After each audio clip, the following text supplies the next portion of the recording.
오늘 말씀은 이제 크리스마스 메시지인데, 이제 크리스마스이기 때문에 제가 좀 진정한 크리스마스 의미가 무엇인가 말씀을 나누기를 원합니다. 어떤 면에는 귀여운 아기 예수가 마구간에 태어난 그게 좀 낭만적이라 할까? 이렇게 아름다운 스토리로 우리가 생각할 수 있고, 또 아름다운 스토리입니다. 예수님께서 오셔서 하나님께서 인간의 모습으로 왔다는 이 사실은 정말 어마어마한 사실입니다. 하나님께서 2000년 전에 오신 다음부터는 하나님 자신도 변했다는 것입니다. 신성만 있던 하나님이 인성도 합해짐으로 말미암아 2000년 전부터는 하나님도 인성을 소유했다는 아들 예수를 통해서, 그러니까 본인 하나님 자신도 변화가 있었던 굉장한 사건인데, 사실 우리는 하도 많이 들어서 디센시타에 대해서 꼭 감동이 없습니다. 그래서 오늘은 귀여운 아기 예수의 탄생, 낭만적인 마구간 얘기보다는 아무래도 진정한 예수님의 탄생의 의미는 마구간보다는 십자가의 사건이 아닌가 해서 오늘은 십자가의 사건을 갖고 말씀을 나누기를 원합니다. 이 말씀을 통해서 이제 하나님이 주신, 크리스마스 하면 다 선물 생각하죠. 하나님께서 주신 우리에게 선물은 무엇일까라는 주제를 가지고 말씀을 나누기를 원하는데, 본문 말씀 보기 전에요, 12월 25일 날은 여러분이 아시다시피 예수님이 태어나신 날은 아닙니다. 그래서 이것을 가지고 이제 따지기 좋아하시는 분들은 논쟁을 합니다. 왜냐하면 사실 크리스마스는 25일 날은 예수님이 태어난 것도 아닌데, 또 그 전에 타 종교, 이방인 종교나 거기서 시작을 했는데 왜 우리가 그것을 카피해서 하느냐, 따지는 분도 있는데, 시작이 잘못됐건 시작이 잘 됐건 간에 상관없이 저의 입장은 그렇습니다. 어느 날을 하나를 잡아서, 어차피 예수님의 태어난 날은 모르니까 12월 25일 이단 종교가 한다 하더라도 우리가 그것을 테이크 오버 해가지고 예수님을 상징하는 날을 바꿨다는 것은, 그 날을 기념한다는 것은 저는 아주 좋다고 생각을 합니다. 그래서 지금 크리스마스 하면은 누구를 생각을 하냐면, 산타클로스 생각하겠지만, 또 크리스마스를 생각할 수도 있겠지만, 보편적으로 크라이스트 마스, 예수님을 상징하고 또 예수님을 기념하는 날이기 때문에 저는 믿는 자들이 크리스마스를 셀러브레이트 하는 것은 아주 좋다고 생각을 합니다. 단지 우리가 조심해야 될 것은 무엇이냐면은, 크리스마스가 너무 바쁘다 보니까, 또 우리가 선물을 주는 그런 행사가 되다 보니까 진정한 의미의 크리스마스, 바로 예수님이죠. 예수님의 탄생과 그분이 왜 오셨는가라는 것을 우리가 좀 잊어버리고 그냥 선물, 물질적인 쪽으로 우리가 빠질 수 있기 때문에 우리가 조심은 해야 되지만, 믿는 자로서 이 크리스마스를 기념하는 것은 제가 볼 때 참으로 아름다운 일이라고 생각을 합니다. 그런데 오늘 말씀을 드린 것처럼 십자가의 사건을 통해서 진정한 크리스마스 의미를 보기를 원하는데, 본문 말씀은 누가복음 23장 스토리입니다. 어떤 스토리냐 하면은, 예수님께서 십자가에 못 박히시고 양쪽에 두 범죄자들이 같이 십자가에 못 박히고 같이 죽는 장면이 나옵니다. 거기서 예수님께서 하신 말씀이 있고, 또 그 중에 그 두 범죄자 중에 한 명이 예수님을 믿고 구원을 받는 그 스토리를 통해서 진정한 크리스마스의 의미를 한번 찾아볼까 합니다. 그래서 23장 누가복음 32절 33절을 읽고 우리 한 구절씩 읽으면서 제가 말씀을 나누겠습니다. 32절부터 33절까지. 또 다른 두 행악자도 사형을 받게 되어 예수와 함께 끌려가니라. 해골이라 하는 곳에 이르러 거기서 예수를 십자가에 못 박고 두 행악자도 그렇게 하니 하나는 우편에 하나는 좌편에 있더라. 이 장면을 생각해 보면은 십자가 세 개가 있었습니다. 예수님께서 바로 가운데 있었고, 양쪽 우편과 좌편에 행악자들, 범죄자들이 같이 못 박혀 죽었습니다. 이 모양새를 보면은 좋지 않은 모양새죠. 무슨 말이냐면, 예수님께서 십자가에 못 박혔다는 것은 그 당시에는 이제 반역자, 이제 반란군이 아니면은 죄인들 중에서도 아주 악한 범죄자들이 십자가에 못 박혀 죽었습니다.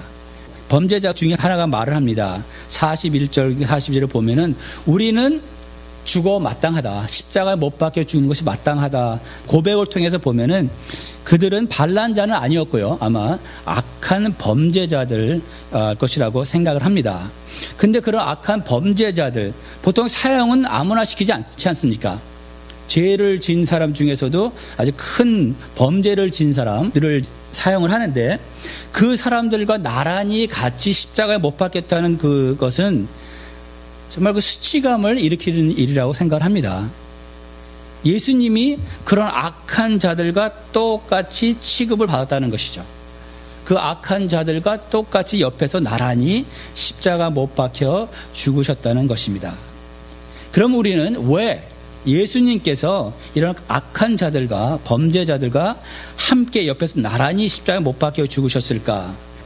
제가 생각할 때는 우연한 것은 아니고 하나님께서 여기서 하나님의 사랑의 메시지를 전해주기 위해서 이렇게 오케스트레이트 한 것이라고 생각을 하는데, 그럼 왜 함께 죽으셨냐? 첫째 이유는 우리가 다 알다시피 예수님께서는 우리의 죄를 대신하기 위해서 십자가에서 못 박혀 죽으셨다는 것이죠. 다른 말로 말하면 우리를 대신해 죽었다는 것은 우리가 마땅히 십자가에 못 박혀 죽어야 할 만한 죄를 진 큰 범죄자라는 것입니다. 우리가 바로 살인자여 범죄자여 그런 악한 자라는 것입니다. 왜냐하면 예수님께서 대신 죽으셨으니까 십자가에 죽을 사람들은 큰 죄를 진 사람만 죽는다는 것이죠. 그래서 우리의 죄는 예수님 하나님의 아들을 십자가에 못 박히게 할 만큼 큰 죄를 짓는 죄인들이라는 것입니다. 우리는 하도 죄에 익숙해지고 또 사랑의 메시지에 익숙해져서 이것이 참 와닿지는 않지만 우리의 죄는 그렇게 하나님 입장에서 볼 때는 악하고 악하다는 것입니다. 그리고 두 번째로 왜 십자가에 못 박혀 죽으셨는가? 그 죄인들과 함께 그 이유는 예수님께서 무엇을 보여주길 원했냐면 예수님은 죄인들을 좋아하고 죄를 좋아한다는 것이 아닙니다. 죄는 싫어하지만 죄인, 그 사람들은 예수님께서 사랑하고 또 그들의 편이시라는 것을 보여주시기 위해서 아마도 그런 것이 아닌가 생각을 합니다. 예수님께서 그러셨죠. 내가 온 것은 의인을 부르러 온 것이 아니요 내가 온 것은 죄인을 부르러 왔다. 그래서 이 장면을 통해서 십자가에 못 박힌 장면을 통해서 예수님께서 말씀하고 싶은 것은 뭐냐면 나는 죄인들을 사랑하고 이 죄인들을 품기를 원한다. 나는 이 죄인들을 미워하는 것이 아니라 이 죄인들을 용서하고 그들을 천국에 데려가기를 원한다라는 메시지가 담겨 있다고 생각을 합니다. 34절 볼까요? 이에 예수께서 이르시되 아버지 저들을 사하여 주옵소서 자기들이 하는 것을 알지 못함이니이다 하시더라. 이 예수님의 이 고백은 참으로 이것처럼 아름답고 이것처럼 사랑이 가득한 표현은 없는 것이라 생각합니다. 34절 끝에 보니까 그들이 그의 옷을 나누어 제비 뽑을세. 예수님께서 하신 모든 것은 구약에 예언되어 있습니다. 죽는 순간까지 예수님께서는 그 구약의 말씀을 예언을 이루시기 위해서 모든 것을 말씀도 이렇게 하시고 또 모든 것을 허락을 하고 계십니다. 그들이 그의 옷을 나눠 제비 뽑을세. 이 말은 구약에서 예언되어 있는 말씀입니다. 어디서 있냐면 이사야서 53장 11절과 12절에 나와 있습니다. 우리 잠깐 그 말씀을 보고 이사야서 53장 11절부터 보겠습니다. 그가 자기 영혼에 수고한 것을 보고 만족하게 여길 것이라. 나의 의로운 종이 자기 지식으로 많은 사람을 의롭게 하며 또 그들의 죄악을 친히 담당하리로다. 그러니까 구약을 잘 살펴보다가 보면은 딱 보게 되면 이것은 예수님이 십자가에서 죽는 모습이라는 것을 우리가 확연히 느낄 수가 있습니다. 저 11절 끝에 많은 사람을 의롭게 하며 또 그들의 죄악을 친히 담당하리로다.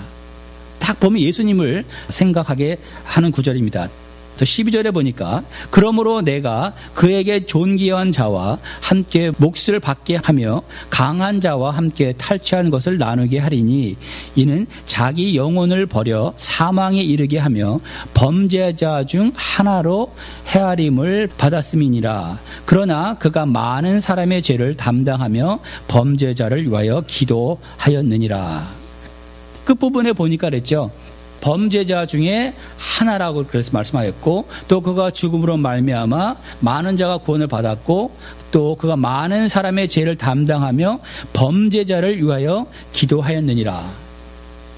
죽는 순간까지도 예수님은 범죄자를 위하여 기도하였느니라. 이 말씀은 곧 누가복음에 나오는 예수께서 말씀하시길 아버지여 저들의 죄를 용서하여 주십시오라는 말을 연상하게 하는 말씀입니다.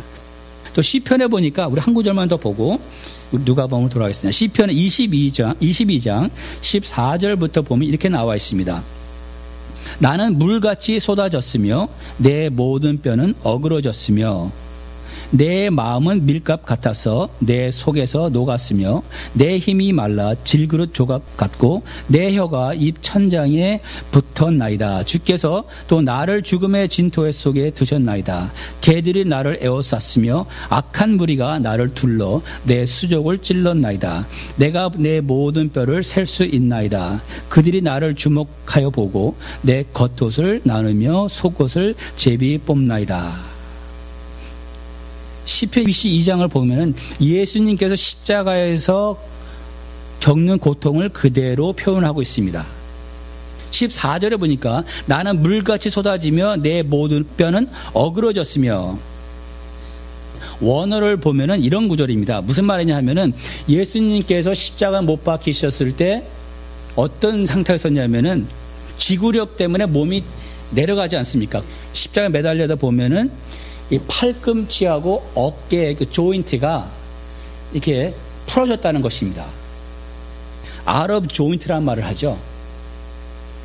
그러니까 팔꿈치하고 어깨에서 뼈가 아랍 조인트에서 어떤 사람들 그렇게 말을 합니다. 예수님께서 십자가 못 박혔을 때 아무래도 이 팔이 몇 센치 정도는 늘어났을 것이다. 그 말을 여기서 하고 있고요. 또 내 입이 말랐다 그랬죠. 왜 말랐을까요? 채찍질을 그렇게 맞음으로 말미암아 많은 피를 쏟았기 때문에 예수님께서 내 혀가 입 천장에 붙었나이다 할 정도로 몸에 디하이드레이트 됐다는 것입니다. 그리고 무리들이 내 수족을 찔렀다 그랬으며 또 내 옷을 제비 뽑나이다 라고 여기 시편에서 미리 예언을 하고 있는 것입니다. 우리가 이 십자가의 고통은 잘 아는 사실이 아닙니까? 제가 더 자세한 얘기는 안 하겠지만 예수님께서 온 등이 채찍을 맞음으로 온 몸이 갈길각이 찢어진 상태에서 피를 많이 흘리시고 십자가에 못 박히심으로 말미암아 그 고통은 정말로 말로 다 할 수 없는 고통을 당하셨다는 것입니다. 그때 한 번 더 말씀을 드렸지만 십자가에 못 박히게 되면은 지구력 때문에 축 처지기 때문에 이 근육에 스패즘이 생깁니다. 근육통이 생기기 때문에 축 처진 상태에서 숨을 내쉴 수가 없어요.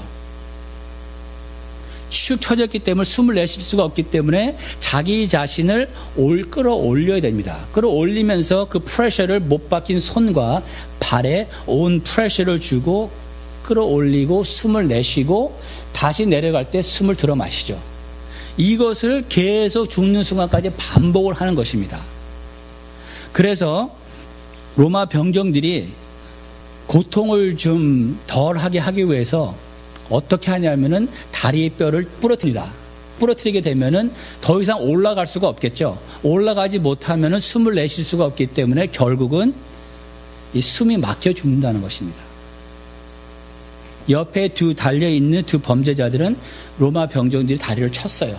뼈를 부러뜨림을 말미암아 더 빨리 죽게, 그 고통을 더 짧게 해줬다는 우리가 기록을 보면 알 수가 있습니다. 그럼 여기서 지금 말씀을 드리고 싶은 것은 뭐냐면 예수님께서 그러한 고통 속에서도 그분 마음 속에는 오직 죄인들만을 생각하는 그 사랑의 마음이 있었다는 것이에요. 그러니까 그분이 그 고통 속에서도 뭐라고 말을 하냐면은 아버지여 저들이 자기가 하는 것을 모르니 용서하여 주시옵소서라는 말을 한다는 것이죠. 그 고통 가운데도 그 죄인들을 사랑하는 마음이 정말 앞섰다는 것입니다. 근데 보세요. 이것은 말이에요. 그 어느 종교에서도 찾아볼 수 없는 엄청난 사랑의 사건입니다. 모든 종교는 이렇게 말을 하고 있습니다. 내가 신이니까 너는 나를 위하여 모든 것을 버리고 복종하고 나를 섬겨라. 나에게 모든 것을 바치라고 말만 하고 있지, 그 신들은 자기를 따르는 신자들에게 이렇게 헌신하는 것은 전혀 없습니다. 기독교만이, 우리 예수님만이, 조물주이신 예수님만이 피조물을 위해서 오셔서 그 피조물을 위해서 죽는다는 것이죠. 근데 피조물을 위해서 죽는데 환영을 받으면서 죽는 것이 아니라 그 피조물한테 조롱과 온갖 멸시를 받으면서도 그들을 사랑하는 마음으로 죽는다는 것이죠. 다시 우리 누가복음 23장 34절에 돌아와서 다시 한번 읽어보겠습니다. 이에 예수께서 이르시되 아버지 저들을 사하여 주옵소서. 자기들이 하는 것을 알지 못함이나이다. 이 말은 정말로 말이에요. 예수님의 말씀을 제가 빌려가지고 말을 해볼게요. 진실로 진실로 진실로 사랑하지 아니하면 할 수 없는 말이라는 것입니다. 이 말씀은 예수님이 우리를 얼마나 사랑하는지를 명백히 보여주고 있는 말씀입니다. 왜 그럴까요? 왜 이 말씀이 그렇게 대단할까요? 예수님께서 이 말씀을 저들을 용서해 달라고 말한 그 용서 대상들은 바로 이런 사람들이었기 때문입니다. 35절부터 한번 볼까요? 어떤 사람들을 위해서 예수님께서 그 말씀을 하셨냐 하면은, 그 용서를 구했냐 하면은 35절부터 보니까 백성은 서서 구경하는데 관리들은 비웃어 이르되 저가 남을 구원하였으나 만일 하나님이 택하신 자 그리스도이면 자신도 구원할지어다 하고, 군인들도 희롱하면서 나와 신포도주를 주며 이르되 내가 만일 유대인의 왕이면 내가 너를 구원하라 하더라. 그의 위에 이는 유대인의 왕이라 쓴 패가 있더라. 이 장면을 한번 생각해 볼까요? 예수님께서는 정말 억울하게 죄 없으신 분이 누명을 쓰고 지금 십자가에서 못 박혀 고통을 받고 있는데, 그 앞에서 사람들이 왔다 갔다 하면서 고개를 잘래잘래 흔들면서 혀를 끌며 하면서 조롱하며 멸시하며 무시하는 말을 하는 그들을 보면서 예수님께서 사랑하는 마음으로 아버지 저들을 용서하여 주시옵소서. 그들은 바로 예수님을 채찍질한 사람들이었고 가시 면류관을 쓴 사람들이었고 침을 뱉고 뺨을 때리는, 예수님을 놀리고 조롱하는, 비웃는 사람들을 향하여서 예수님께서 저들을 용서하여 달라고 말씀을 하고 있는 것입니다. 다시 한번 예수님께서 하신 말씀을 빌려서 진실로 진실로 진실로 하나님이 우리를 사랑하지 아니하면은 나올 수 있는 말이 아니라는 것입니다. 우리 인간 사회에서는, 세상에서는 가장 큰 사랑은 어떤 사랑입니까? 부모님의 사랑이죠. 자식을 향한 부모님의 사랑은 이 세상에서 가장 큰 사랑입니다. 그러나 간혹 보면 말이에요, 자식의 속을 새기면은, 자식이 너무나 말을 안 들으면 부모님들도 이런 분들도 있어요. 너의 이름을 내 호적에서 그냥 파버리겠다. 너와 나는 이제 부모 자식 관계가 아니다 라고 말을 한단 말이에요. 그리고 정말 실제로 부모하고 자식이 안 보는 사이들도 많습니다. 그런데 예수님께서 자기를 조롱하고 자기를 비웃는 자들을 향해서, 이거는 인간과 인간 관계가 아니라 조물주하고 피조물의 관계인데, 감히 피조물이 자기를 창조한 하나님을 향해서 조롱하고 있는데, 그 하나님께서 그들을 보고 하시는 말씀이 저들을 용서하여 주시옵소서. 이 말은 예수님이 자존심을 세우려고 한 말이 아닙니다. 예수님께 생각하시기를 그렇지 내가 3년 동안 가르친 게 뭐냐? 서로 사랑하라, 원수를 사랑하라고 가르치지 않았느냐? 그러니까 자존심을 세우기 위해서 끝까지 내가 멋있는 티처라는 것을 보이기 위해서 이 말씀을 한 것이 아니라는 것이죠. 예수님은 진정 그 마음에서 우러나오는 말씀을 하셨어요. 그의 사랑은 진짜였습니다. 어떻게 알 수 있나 보면은 41절부터 나오는 것처럼 한 범죄자가 자기를 용서해달라 그랬을 때 그 자리에서 용서해주고 천국으로 데려갔다는 사실이죠.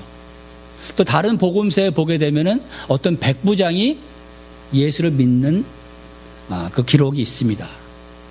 예수님께서 저들을 용서해 줬다는 것은 용서해 달라고 한 것은 진정으로 우러나와서 사랑의 말씀을 해줬다는 것이죠. 또 다른 의미에서 또 이런 의미가 있습니다. 저 하나님 아버지시여 저들을 용서해 달라는 이 말은 하나님이 일방적으로 무조건 용서해 주지 않으면 인간의 힘으로는 용서를 받고 천국에 갈 수 있는 방법이 없다는 것입니다. 우리의 죄는 그렇게 크다는 것이죠. 우리가 아무리 노력을 해서 선행을 한다 할지라도 우리는 우리의 힘으로 용서를 받고 천국에 갈 수 없다는 것이에요. 이것은 일방적으로 하나님께서 우리에게 해주시는 선물이라는 것입니다. 우리의 힘으로 얻을 수가 없다는 것이죠. 그래서 용서라는 그 자체는 제가 생각할 때 진정한 크리스마스의 의미가 아닌가 생각을 합니다. 이것이 바로 하나님께서 우리에게 주신 크리스마스 선물이라는 것이죠. 용서를 하나님께서 그냥 해 주신다는 것이죠. 우리가 매일 듣는 말 God loves you. 근데 이것이 진짜라는 것입니다. 정말 그렇다는 것이죠. God loves you and God forgives you. 그리고 하나님은 죄인들의 편에 서서 죄인들과 함께하기를 정말 원하신다는 것입니다. 우리 39절부터 또 보겠습니다.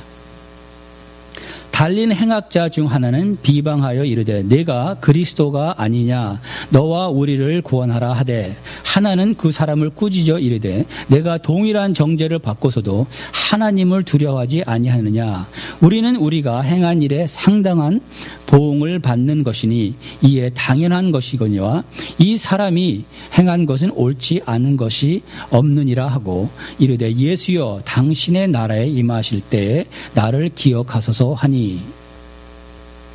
두 범죄자가 있었습니다. 한 범죄자가 지금 막 예수님을 비난하고 있어요. 놀리고 있어요.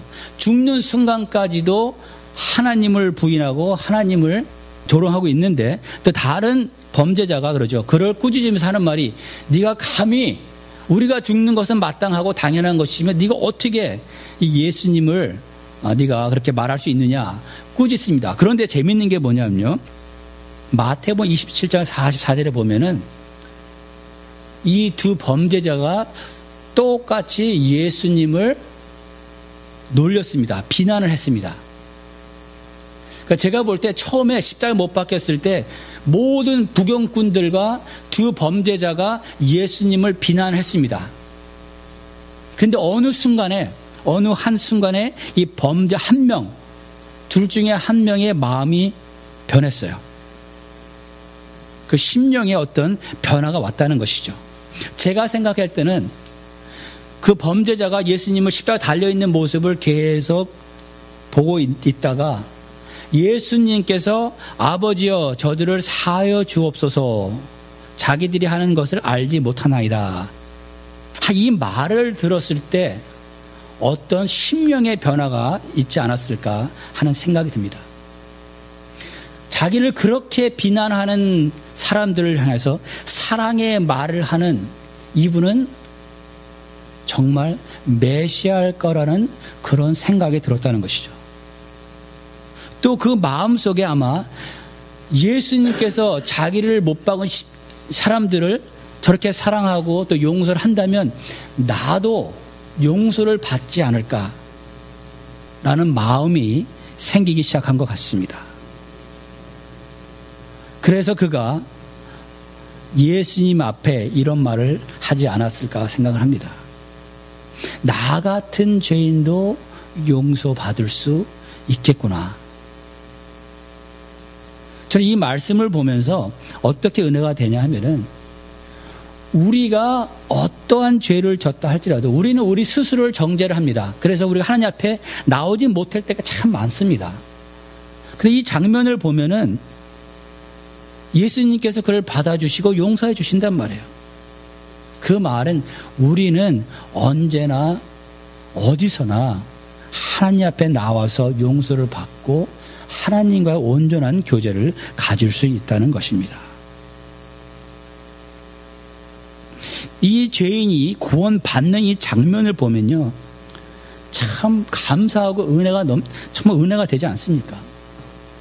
누구라도 어떤 죄를 졌다 할지라도 어떤 나쁜 사람이라 할지라도 예수님 앞에 나오기만 하면은 용서를 받고 구원을 받을 수 있다는 것입니다.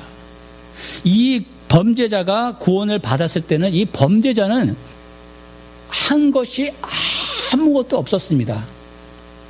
많은 종교들이나 많은 어떤 이단들이 말하죠. 너희는 선행을 해야지 구원을 받을 수 있다 라고 말을 하는데, 이 장면을 보면은 구원의 조건은 오직 딱 두 가지.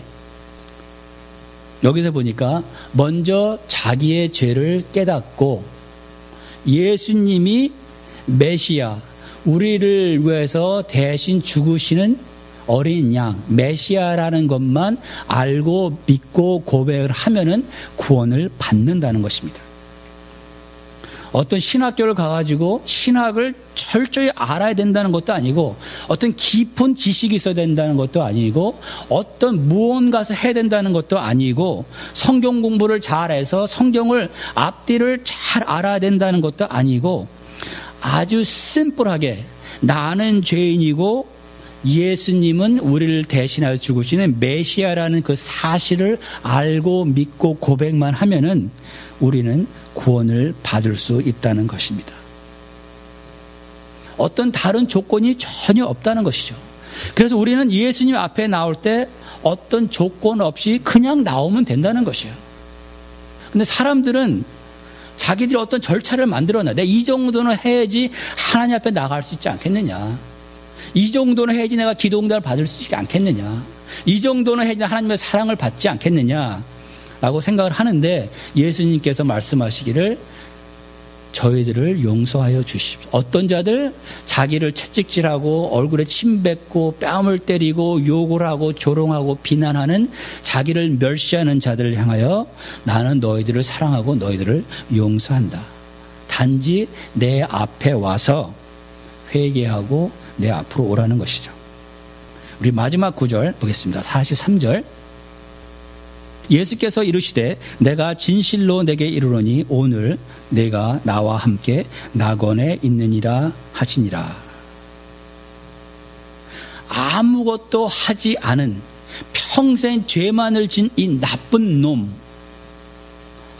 예수님께서 네가 무슨 자격으로 구원받길 원하느냐 하지 아니하시고, 아무 조건 없이, 다른 조건 없이 그냥 그를 용납하시고 용서해 주시고 받아주신다는 것이죠.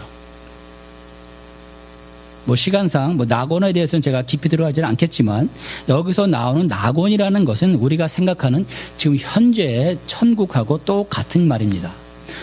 지금 낙원이 있고 또 천국이 따로 있는 것이 아니라 낙원하고 지금 현재의 천국이 똑같은 말입니다. 단지 그런데 예수님께서 천국에 가시면서 하신 말씀 있죠. 내가 가서 너희가 거할 처소를 준비하겠다 하고, 마지막 심판 때는 우리가 새 하늘, 새 천국과 이 새 땅을 받는다 그랬죠.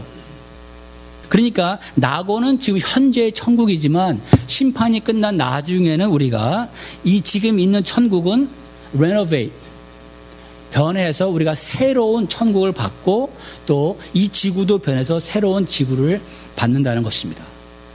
그런 의미에서 이 낙원은 현재 천국이지만 현재 천국은 나중에 있을 새로운 천국과는 틀리다는 것이죠. 우리가 이것을 말씀을 그 전에 봤기 때문에 더 이상 자세히는 안 하겠습니다.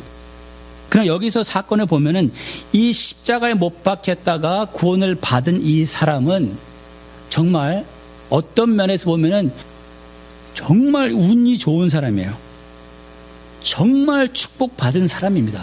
그 사람의 인생은 비참했죠, 이 세상 안에서. 그러나 그는 영원한 세계에서 영원히 하나님과 함께 한다는 것이죠.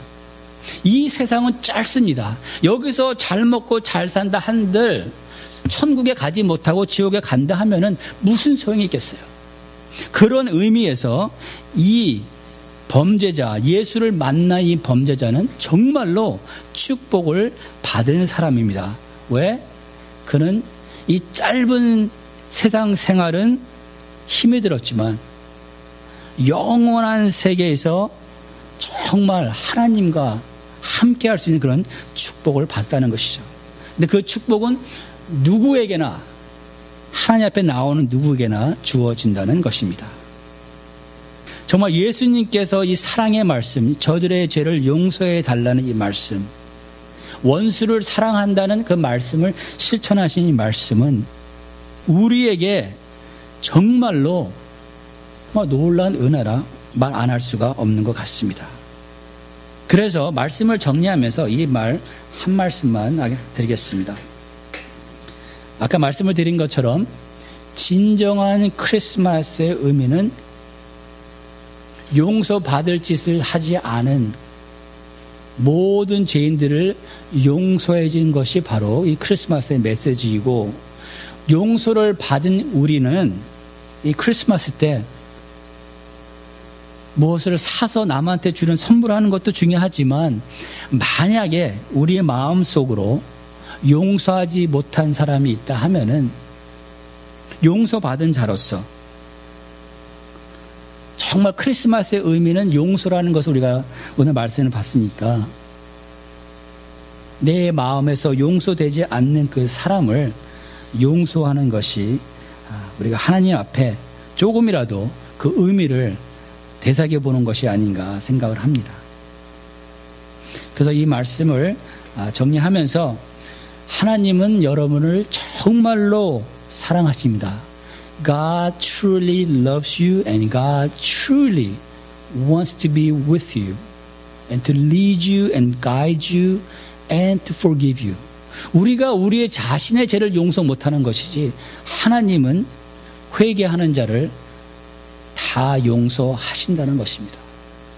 만약에 어떤 일 때문에 하나님 앞에 마음 편하게 못 나가는 것이 있으면 이 순간 다 내려놓으세요.